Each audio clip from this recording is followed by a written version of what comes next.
a, a cuando intentamos sacar contaminantes, por ejemplo, metales del ambiente. Y vimos un sistema muy padre que utiliza unas propelas con microorganismos y los microorganismos pues, van absorbiendo los metales y se queda atrapado en los biofilms, ¿no?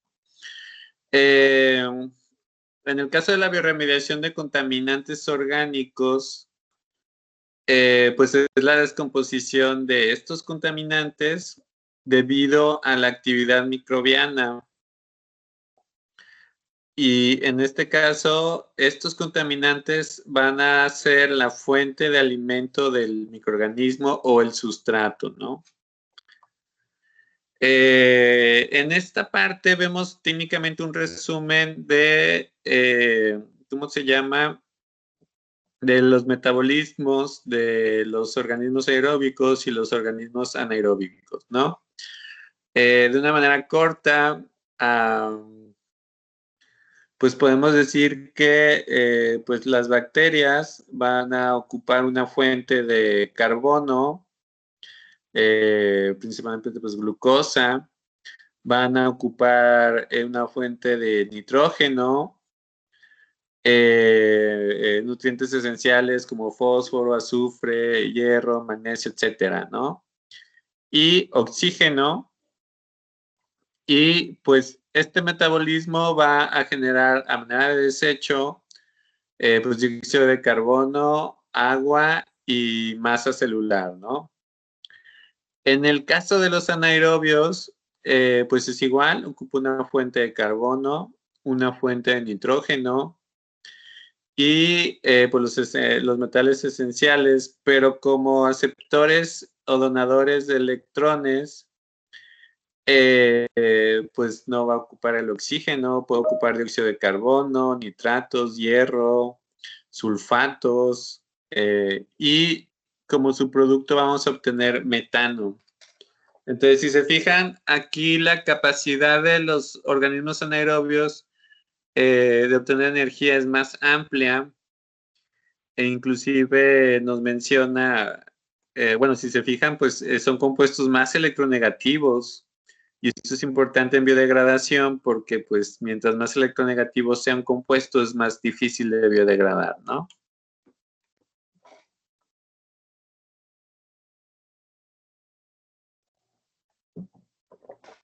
Ahora, en la biodegradación, por ejemplo, muchas veces ocurre que un organismo tiene todas las enzimas necesarias para degradar un compuesto, como en esta parte de la imagen, es la vía de degradación del tetracloroetileno, etileno. Y muchas veces pues va a haber organismos que tengan algunas de las enzimas, pero otras no. Por ejemplo, aquí el primer organismo tiene todas las enzimas presentes, el segundo organismo le falta la primera enzima, el segundo organismo tiene las dos primeras enzimas, pero no la penúltima. Entonces, en este caso, los dos organismos podrían degradar el compuesto por cometabolismo. Y esto técnicamente siempre se da en bioremediación. Siempre hay cometabolismo. No sé si tengan alguna duda hasta aquí.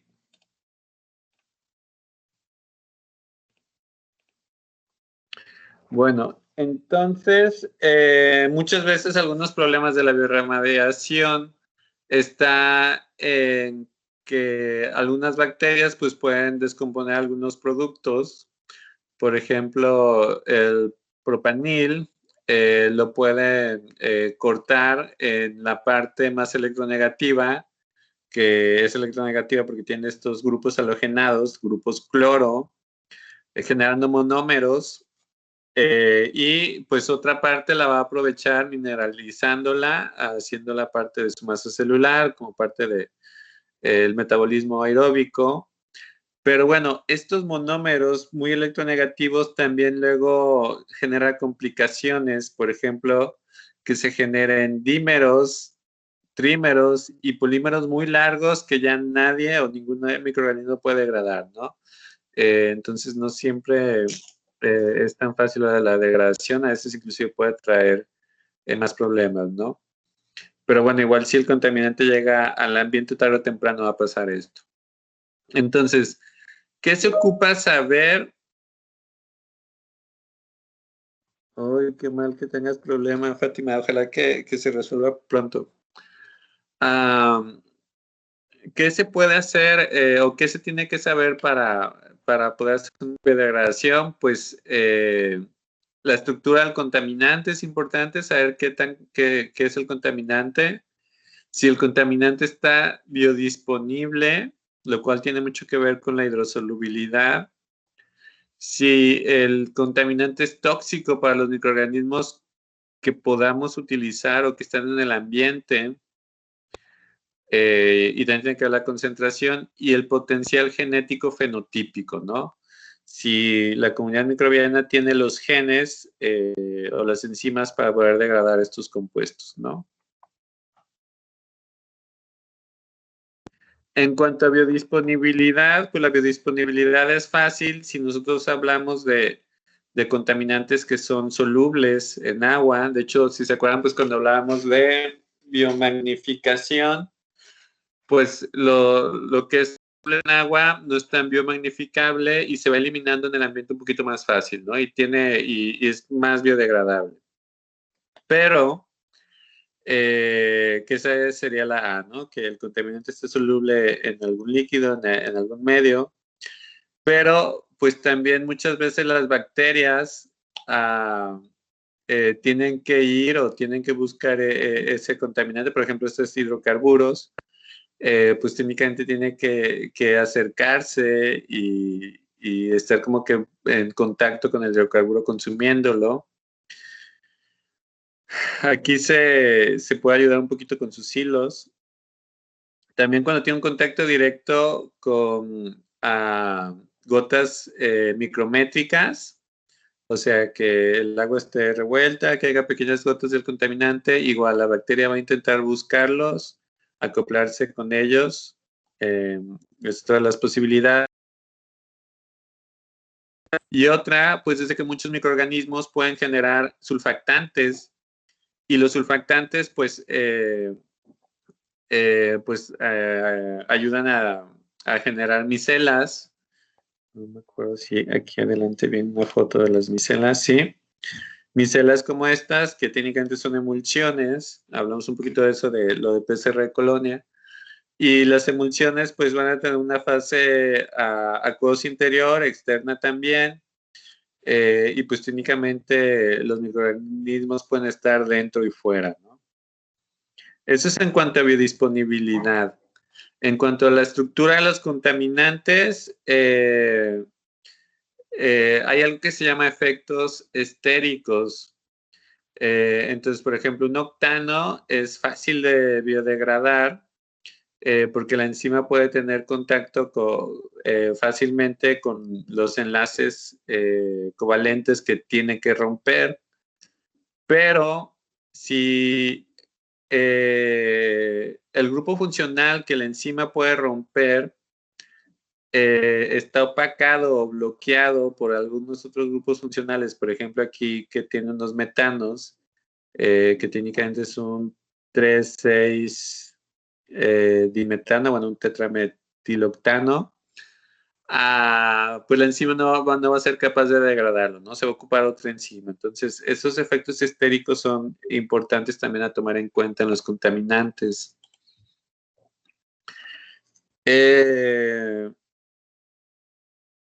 Los efectos electrónicos también van a tener un efecto. En el caso de los efectos electrónicos, pues mientras más electronegativo sea un compuesto, por ejemplo, que tenga, ¿cómo se llama? Grupos óxido nítrico o grupos halogenados como el cloro, va a resultar más difícil de biodegradar, ¿no? En este experimento lo que hicieron es técnicamente fenoles, A los fenales les agregaron diferentes grupos funcionales, haciéndolos más electronegativos, y la relación de biodegradación pues es muy diferente, ¿no? Mientras más electronegativo sea, es más difícil de degradar. Mientras menos electronegativo, es más fácil de degradar. Sin embargo, aquí hay que tomar en cuenta algo. Los compuestos electronegativos generalmente son más fáciles de degradar con bacterias anaeróbicas. Va a haber efectos ambientales que van a afectar la biodegradación, que técnicamente pues, son los mismos efectos que afectan el crecimiento de los microorganismos, ¿no? Tiene que ver con, por ejemplo, si hay agua, si hay materia orgánica, nutrientes, sobre todo nitrógeno y fósforo, oxígeno, sobre todo si es una degradación aeróbica. Entonces, estos mismos valores pues, nos van a afectar la degradación, ¿no?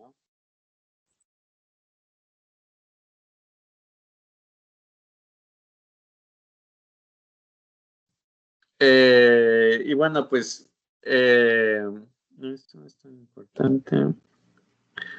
Ok, en algunos casos de lo que les digo de las condiciones abióticas y bióticas, en algunos casos, si falta oxígeno, se puede, en un ecosistema contaminado, por ejemplo, con hidrocarburos, a lo mejor es suelo, agua, o sobre todo suelo generalmente es lo que más pasa.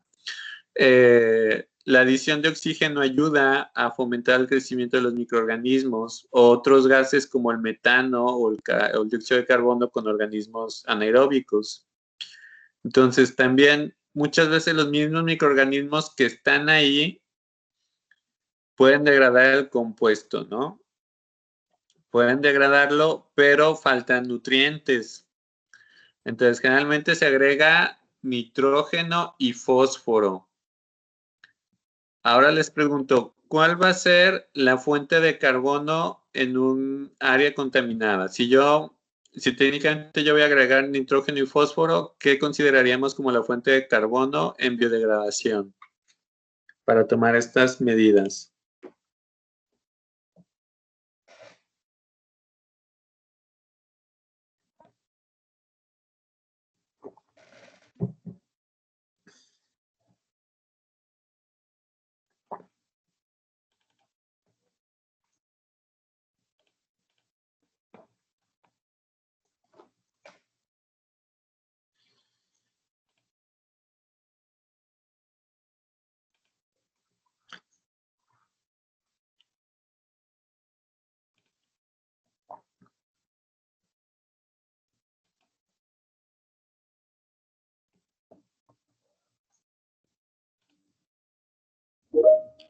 Lípidos, no.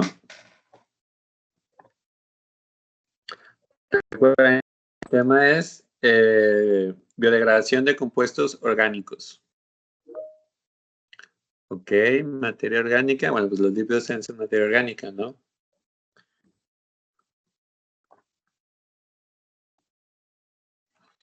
A ver, y vámonos a la definición de biodegradación. Es la descomposición de contaminantes orgánicos. Eso ocurre debido a la actividad microbiana. Como tal, estos contaminantes pueden considerarse como la fuente de alimento microbiana o sustrato.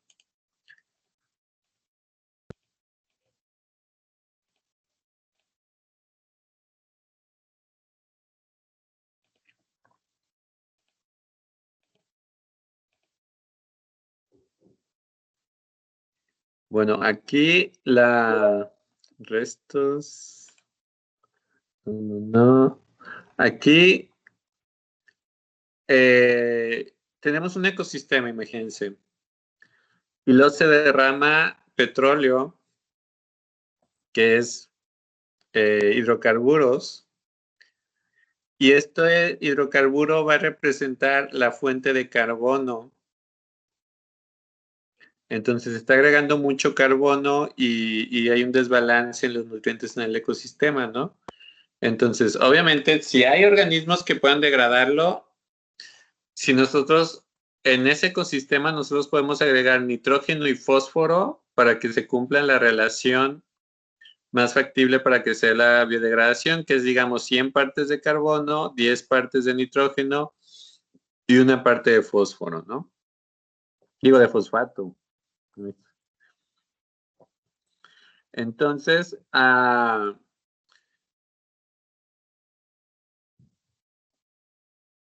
la fuente de carbono vendría siendo el contaminante realmente, ¿no? Entonces, mientras más contaminante esté en el ecosistema, pues vamos a tener que agregar más nitrógeno y más fósforo, ¿no? Surfactantes, pues en muchos casos se van a tener que agregar surfactantes que hacen que sea más biodisponible el contaminante para las bacterias que estén ahí, ¿no? Pero bueno, muchas veces inclusive como les digo, muchas veces no tienes que agregar microorganismos nuevos, ¿no? La diversidad de los suelos o de los lagos es bastante amplia, o sea, ya hay bacterias que pueden degradarlo, ¿no? Entonces faltan nutrientes, esa es una de las opciones.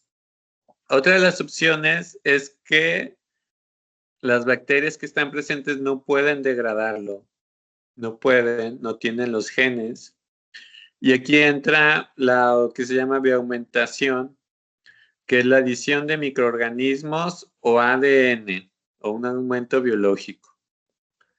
Entonces, nosotros veíamos lo de competencia microbiana, ¿no? ¿Se acuerdan que como todas las bacterias se pelean entre sí por antagonismo, competencia, etcétera? ¿Qué creen que pase si yo agrego una bacteria nueva a un ecosistema X, donde ya están establecidas muchas otras bacterias?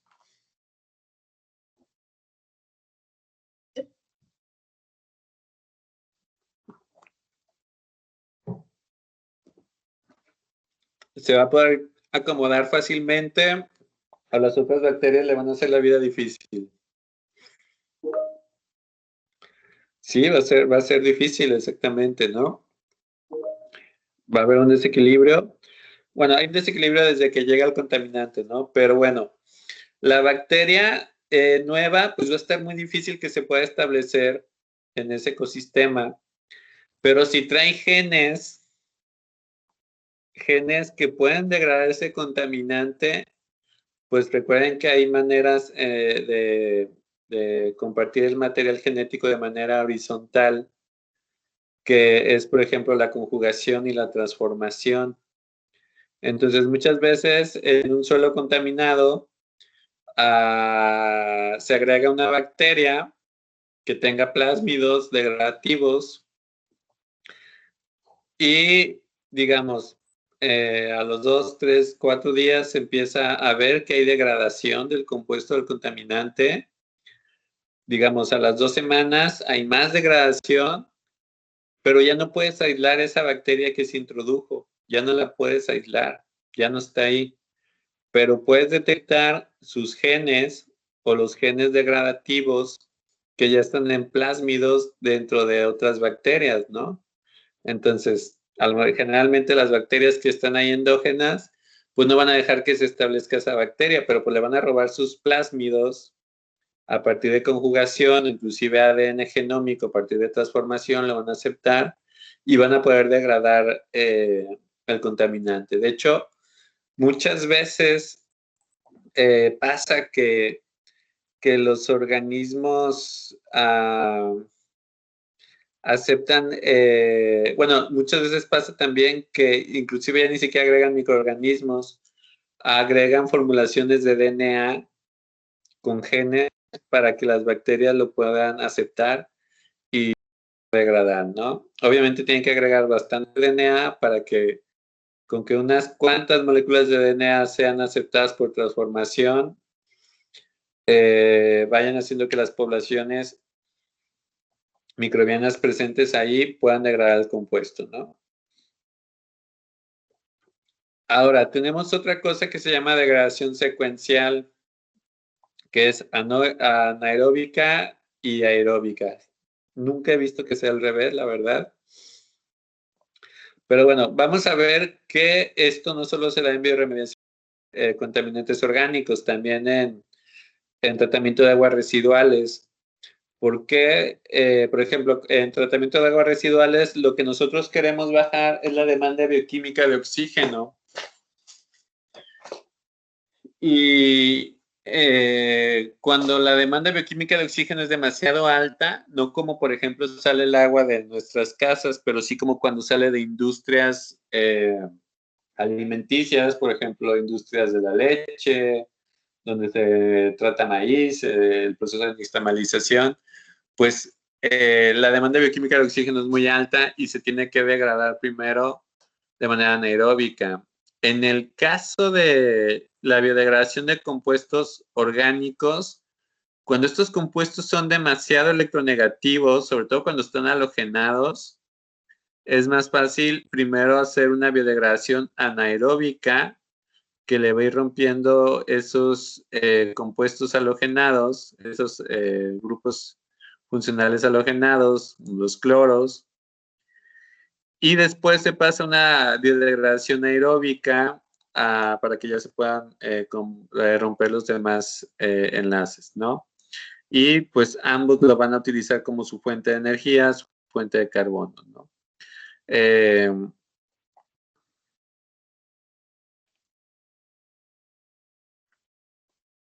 Y vamos a ver, este es un resumen de la clase. La bioremediación de contaminantes orgánicos. Entonces, tenemos varias posibilidades.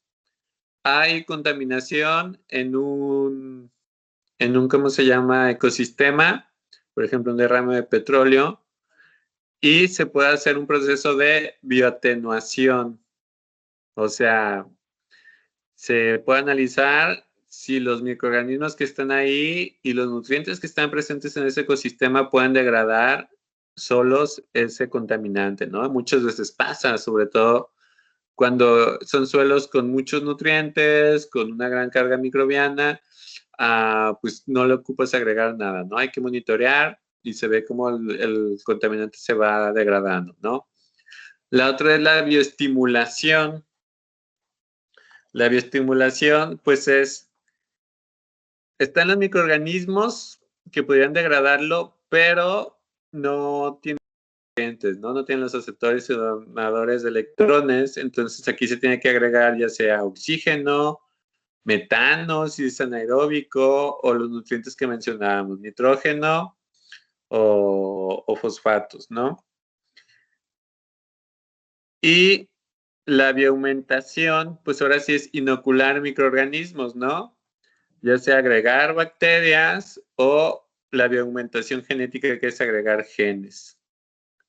Como yo les decía, formulaciones con plásmidos que le confieran a la comunidad microbiana que ya está ahí la capacidad de degradar, ¿no?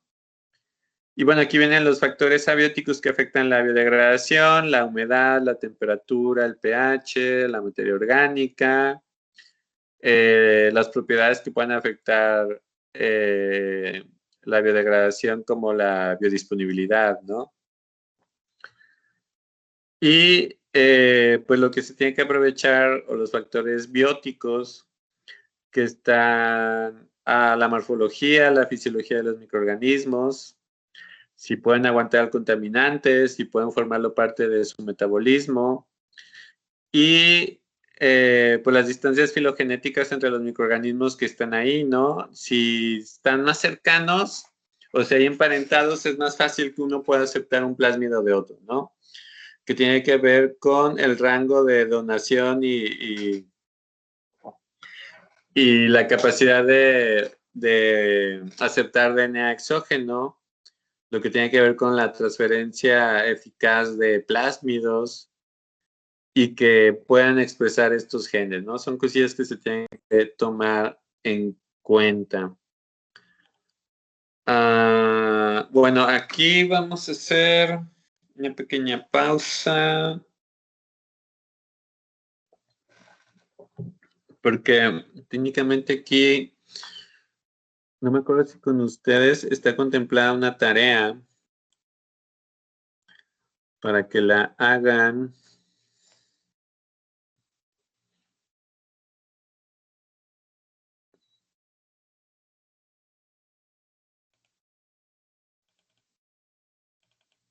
Estoy quedando en el programa analítico.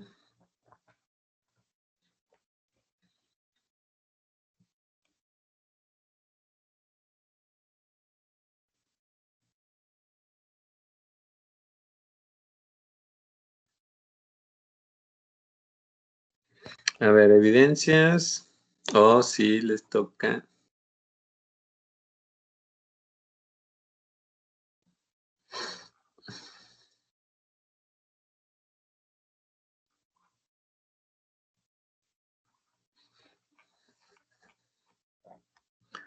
Bueno, déjenme abrir la guía instruccional.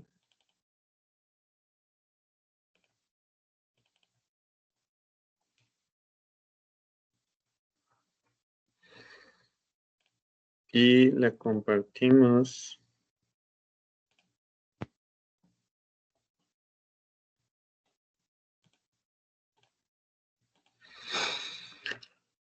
Bueno, bla, bla, bla. Esquema de reacciones biocatalíticas microbianas y vías de biodegradación. Entonces, aquí pues se ocupa haber cumplido la clase de bioremediación microbiana, lo que estamos llevando ahorita.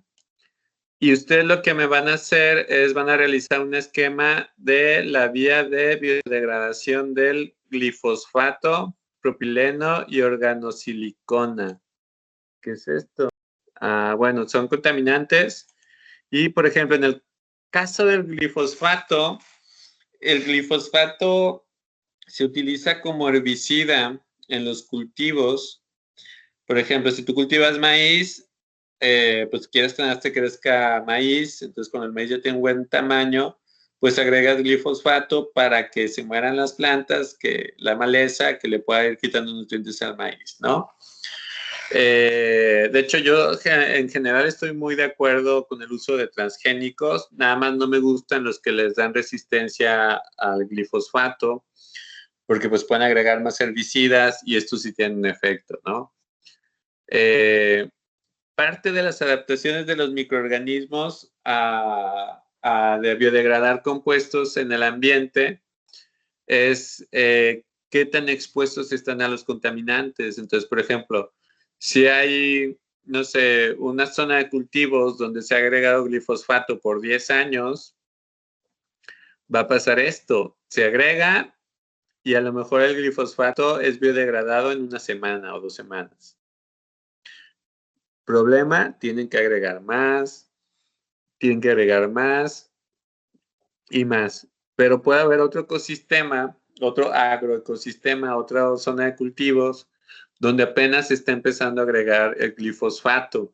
Nunca se había agregado, digamos, es las primeras veces que se agrega, y los microorganismos que están ahí, pues no lo van a poder degradar y van a tener que agregar menos glifosato porque dura más el efecto, o sea, crecen menos malezas, pero se contamina más porque pues el glifosato es hidrosoluble, se lo lleva el agua y va a estar contaminando más, ¿no?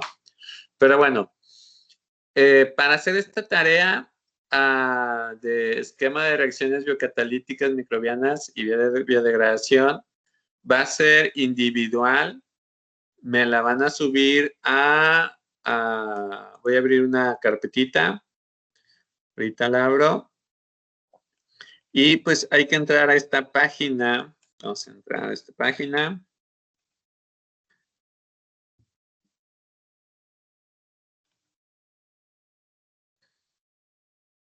No, dejen, comparto ahora mi escritorio.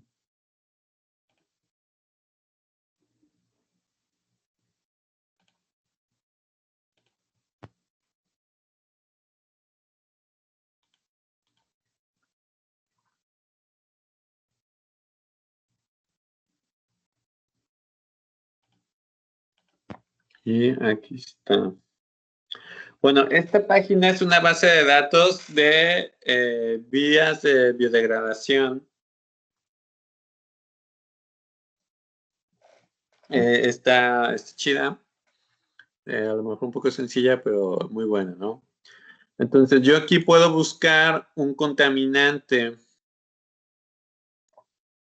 Digamos, a ver, ¿cuál estará chido? Ibuprofeno, ¿por qué no? Es un analgésico, desinflamatorio. Se consume mucho. Bueno, ibuprofeno. Aquí, por ejemplo, si yo pongo ibuprofeno, pues me sale la ruta de biodegradación. Salen los autores que detectaron esto, en qué artículo se publicó. Y pues me menciona qué microorganismo es el que lo degradó. En este caso es una esfigomonas.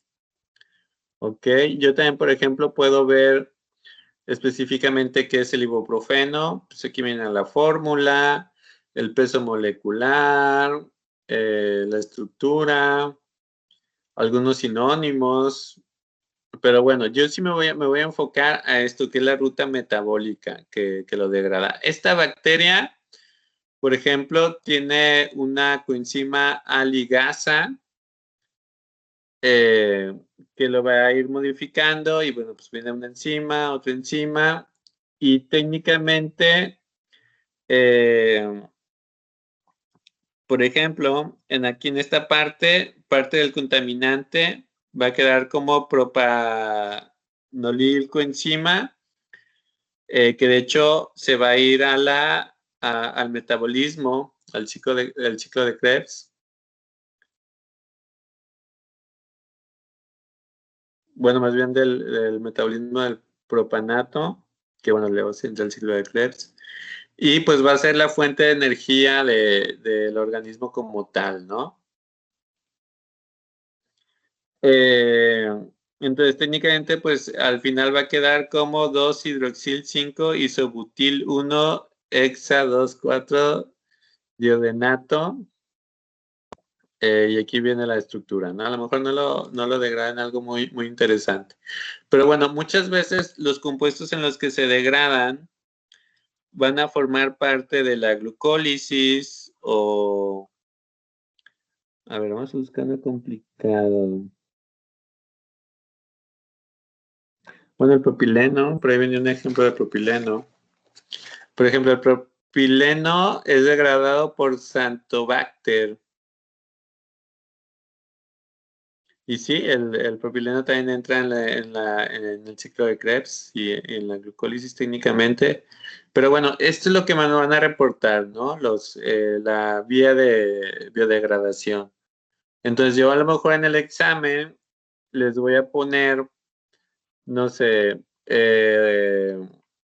ordene las enzimas para degradar propileno. Entonces pues, ustedes tienen que entrar a esta página y van a buscar, no, pues a ver, ¿cuál es la primera enzima? La alcano monoxigenasa, luego la 1,2 no, la 2-hidroxipropilcoemeliasa y así, ¿no? Entonces, en el examen se va a ver que ustedes sepan utilizar esta página, ¿no?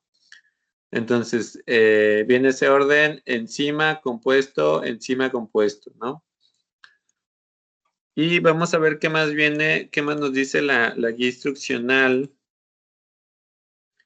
qué más se ocupa que respondan.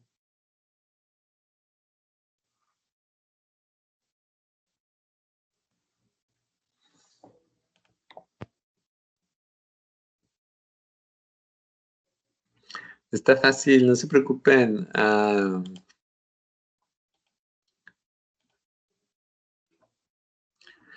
Bueno, entonces, técnicamente pues entran a la página que en la guía instruccional dice cómo mencionar qué microorganismo puede degradar y las enzimas implicadas en el proceso, ¿no?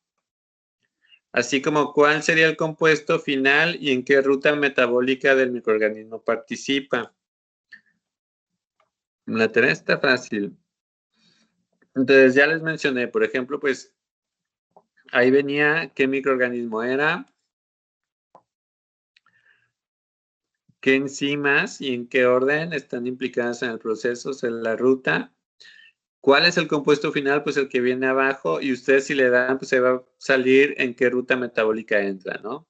Entonces generalmente es una ruta para utilizarlo como fuente de carbono, ¿no? Entonces, pues van a hacer técnicamente el esquema, como viene ahí, de glifosfato, del propileno y del organosilicona.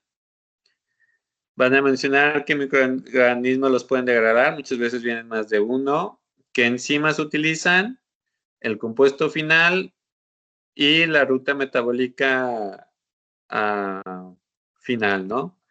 Entonces, suban esas, voy a abrir la carpeta en el grupo.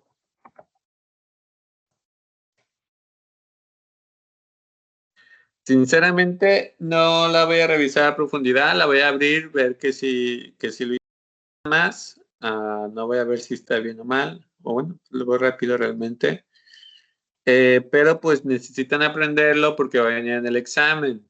Ya en el examen pues ya vieron que hicimos algunas prácticas de crecimiento logístico y exponencial que a muchos les fue muy mal. Entonces, pues, si tienen dudas de cómo se hace el ejercicio, pues lo volvemos a ver en otra clase, ¿no? Como que ya en este parcial vamos a tener más tiempo.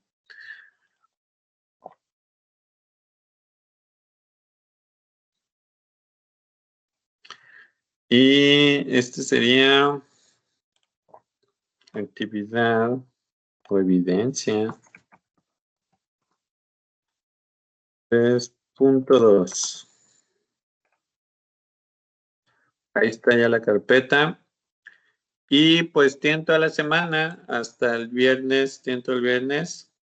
O sea, toda la semana. Yo lo reviso el viernes. El viernes empiezo a checar trabajos, ¿no? O que hayan cumplido todos. Igual en el transcurso de la próxima semana, pues me van diciendo si tienen alguna duda de cómo se hace y lo vemos, ¿no? Bueno, yo creo que hasta aquí dejamos la clase, hasta esta parte. Y pues ya está la tarea. Ya empecé a trabajar en buscar secuencias para sus PIAs. Yo creo que la próxima clase ya se las entrego. Obviamente pues va a ser independiente para cada equipo. No sé si ya empezaron a hacer la primera parte de describir el ecosistema. Si tienen alguna duda, pues lo podemos ver ahorita, de hecho. Por ahí luego batallaban para encontrar las coordenadas, ¿no? También. Pero chéquense que sí sean en el país que eligieron.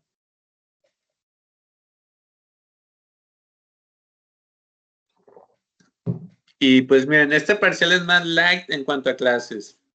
Son temas que se ven más completos en biotecnología ambiental.